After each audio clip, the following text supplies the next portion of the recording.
നമസ്കാരം. U S മാർക്കറ്റുകളെല്ലാം ഇന്നലെ close ചെയ്തത് മിക്സഡ് ആയിട്ടാണ്. എൻവിഡിയയുടെ റിസൾട്ട് വന്നു. സെയിൽസും റവന്യൂ ഗ്രോത്തും ഒക്കെ മികച്ച രീതിയിലാണെങ്കിൽ പോലും എൻവിഡിയ ഇന്നലെ ഓപ്പൺ ചെയ്തപ്പോൾ തന്നെ ഒരു സെല്ലിംഗ് പ്രഷർ ആണ് വന്നത്. ഏതാണ്ട് 5% താഴ്ന്ന ഓഹരി പിന്നീട് ഒരു 3% ക്ലോസ് ചെയ്തു.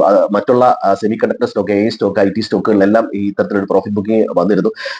ഒരുപക്ഷെ അതായിരിക്കാം നാസ്ഡാക്ക് 1.5% മൈനസ് ആയത്. S&P 500 0.5%, അതുപോലെ ഡൗ ജോൺസ് ജസ്റ്റ് പ്ലസും ആയിട്ടാണ് ഇന്നലെ ക്ലോസ് ചെയ്തത്. ഇനി മറ്റു വാർത്തകൾ നോക്കുകയാണെങ്കിൽ ഇന്ത്യൻ മാർക്കറ്റ് ഇന്നലെ ഒരു സെല്ലിങ്ങിന് ശേഷം വീണ്ടും തിരിച്ച് പ്ലസിൽ ക്ലോസ് ചെയ്യാൻ സാധിച്ചു എന്ന്. അതുപോലെ തന്നെ സെൻസെക്സിന്റെ എക്സ്പയറി ആയിരുന്നു.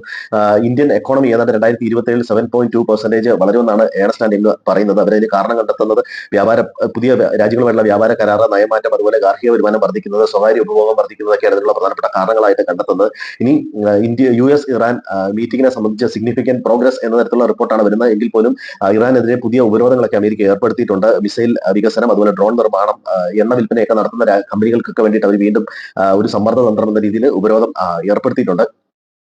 ഇനി അതിനെ സംബന്ധിച്ചുള്ള ഡെവലപ്മെന്റ്സ് ആണ്. ഇനി ഗ്ലോബൽ ജിയോ പൊളിറ്റിക്കൽ ടെൻഷൻ ആണ് മാർക്കറ്റിന്റെ മറ്റൊരു ഗതിയെ നിർണ്ണയിക്കുന്നത്. ഇനി ഇന്ത്യൻ മാർക്കറ്റ് ഒരു റേഞ്ചിലാണ് നിൽക്കുന്നത്. നമുക്കറിയാം ഏതാണ്ട് 25,650 ലെവല് അപ്പർ സൈഡും ഏതാണ്ട് 25,300 ലെവല് ലോവർ സൈഡും. എത്തരത്തിലെങ്കിലും ഒരു ലോസ് കൊണ്ട് ഇത് ബ്രേക്ക് ചെയ്താലാണ് മാർക്കറ്റിന്റെ ഒരു ഡയറക്ഷൻ പറയാൻ കഴിയുന്നത്.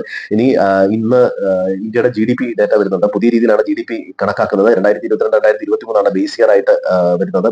പുതിയ മേഖലയിൽ നിന്നുള്ള കാൽക്കുലേഷനും ഇതിനകത്ത് ഇൻക്ലൂഡഡ് ആവുന്നുണ്ട്.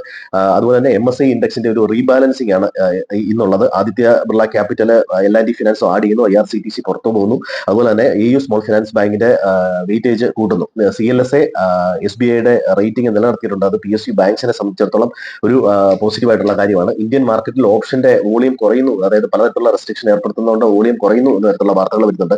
മറ്റൊരു റെസ്ട്രിക്ഷൻ സെബി ഏർപ്പെടുത്തിയെന്നത്, അതായത് മ്യൂച്വൽ ഫണ്ടിന്റെ സൊല്യൂഷൻ ബേസ് ചെയ്തിട്ടുള്ള ചില ഫണ്ടുകളിൽ പ്രധാനമായിട്ടും റിട്ടയർമെന്റ്, ചിൽഡ്രൻസ് പ്ലാൻ അതൊക്കെ സ്ക്രാപ്പ് ചെയ്യാൻ ഉദ്ദേശിക്കുന്നു എന്ന തരത്തിലുള്ള വാർത്തകൾ വരുന്നുണ്ട്. ചില തീമാറ്റിക് ഫണ്ടുകളിലും പോളിസി ടൈറ്റൻ ചെയ്യാനായിട്ട് തീരുമാനിക്കുന്നു എന്ന തരത്തിലുള്ള വാർത്തകൾ വരുന്നുണ്ട്.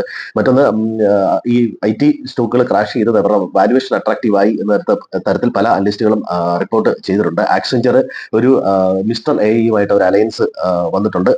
മറ്റൊന്ന്, ഇന്നിനി വരാനിരിക്കുന്ന പ്രധാനപ്പെട്ട ഡേറ്റ മുമ്പ് സൂചിപ്പിച്ച പോലെ GDP ഡേറ്റയും US ഹോൾസെയിൽ ഇൻഫ്ലേഷൻ ഡേറ്റയുമാണ് ഇന്ന് വരാനിരിക്കുന്നത്. മറ്റൊന്ന്, HSBC അവരുടെ US ഇക്വിറ്റി എക്സ്പോഷർ കുറയ്ക്കുന്നു എന്ന തരത്തിലുള്ള വാർത്തകളുണ്ട്. എമർജിംഗ് മാർക്കറ്റിലേക്കും യൂറോപ്യൻ മാർക്കറ്റുകളിലേക്കും ഒക്കെയാണ് ഇനി അവരുടെ പ്രാതിനിധ്യം കൂട്ടാൻ പോകുന്നു എന്ന തരത്തിലുള്ള വാർത്തകൾ വരുന്നുണ്ട്. അതുപോലെ തന്നെ ആർട്ടിഫിഷ്യൽ ഇന്റലിജൻസിലുള്ള ക്യാപെക്സ് ബൂം അവരുടെ റവന്യൂവിനെയും സെയിൽസിനെയും ബാധിക്കുന്നു എന്ന തരത്തിൽ മോർഗൻ സ്റ്റാൻലി വാണിംഗ് നൽകുന്നുണ്ട്. ഇന്ത്യൻ പ്രധാനമന്ത്രി ഇസ്രായേലിലെ സന്ദർശനത്തിലാണ്. അതിനെ തുടർന്ന് ഡിഫൻസ്, ടെക്നോളജി, പ്രധാനമായിട്ട് ആർട്ടിഫിഷ്യൽ ഇന്റലിജൻസ്, മൊബിലിറ്റി പ്ലേസ് എന്നീ മേഖലകളിലൊക്കെ പലതരത്തിലുള്ള കരാറുകൾ ഒപ്പിടാനുള്ള സാധ്യത പറയുന്നുണ്ട്. അതുപോലെ തേജസ് നെറ്റ്വർക്ക് 5G റേഡിയോ ജപ്പാനിലെ ഒരു